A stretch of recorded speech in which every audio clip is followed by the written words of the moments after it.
Hello everyone, my name is Councillor Susan Murphy and I'm the Mayor of St Helens Borough Council. I'm delighted to join you here today at Haydock Library. St Helens is the Liverpool City Region Borough of Culture for 2023, and this week St Helens Library Service is hosting a storytelling festival in partnership with our friends at Wonder Arts to start our Borough of Culture celebrations. Our libraries are wonderful places. They're full of fabulous books and the staff are really helpful. It's free to join the library, and once you've joined, you can borrow the books and join in the fun. Libraries are great places. They provide a warm, safe space for you to meet friends and take part in a range of creative and social activities. They're not only an area where you read books, there's always lots going on. If you want to find out more, pop in and see us or check the library website or social media for details. Now, I have a wonderful book to read to you today, and I'm doing this with the kind permission from Simon and Schuster publishers, and the book is called The Duck Who Didn't Like Water by Steve Small.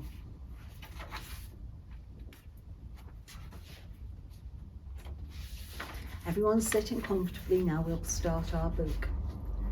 There once was a duck who didn't like water.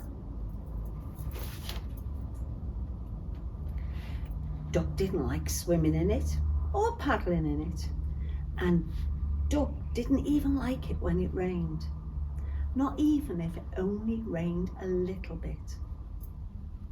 On rainy days, duck would like nothing more than curling up with a good book and a hot drink.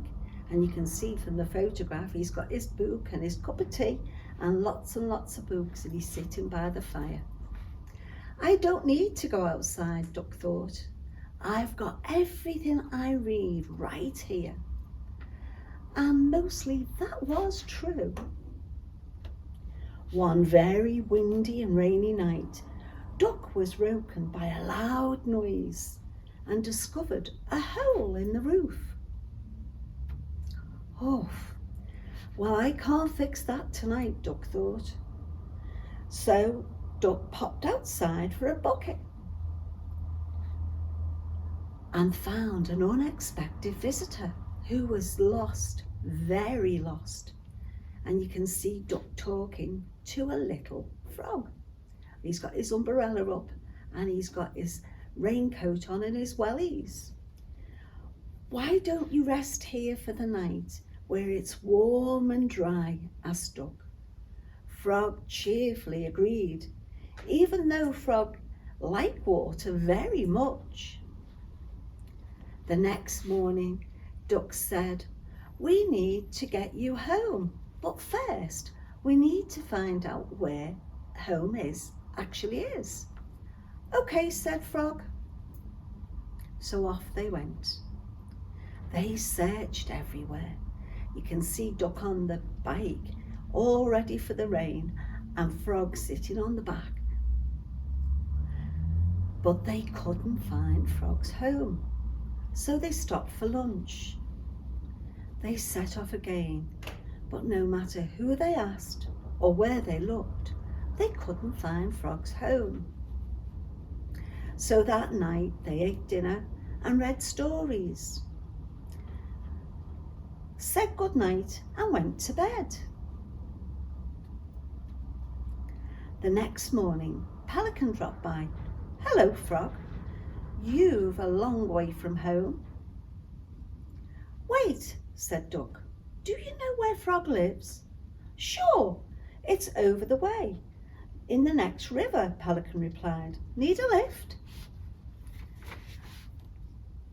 By way of goodbye, Duck gave Frog 2 gifts, a good book and an umbrella, and Frog said a big thank you. And moments later, Frog was gone. Days went on and everything was the same as before, but it felt different. Something was missing. So Duck set off. You can see him in the boat in the rain. And though it rained and it poured and the wind blew this way and that way, Duck didn't give up until quite suddenly Duck found Frog. Oh, you can see Frog sitting in the water with his book and his umbrella on a stone, and Duck seems quite happy. Home doesn't feel like home if you're not there, Duck said. And Frog agreed. So Duck and Frog returned to their old routine and visited their new friends, read stories to each other, and most importantly of all, they fixed the hole in the roof. I hope you enjoyed this story. I know my 2 little granddaughters did. This book has been shortlisted as part of the Booktrust Storytime Prize. In all, 6 books have been shortlisted, and you can visit the library and listen to all the others. The sessions start next week and run for 6 weeks. There are fun activities linked to each book, and you can vote for your favourite. The Booktrust Storytime Prize is running in libraries across all of England. When all the votes are in, we will announce the nation's favourite book later in the year on social media. Thanks so much for joining in today, and please enjoy your libraries. Thank you.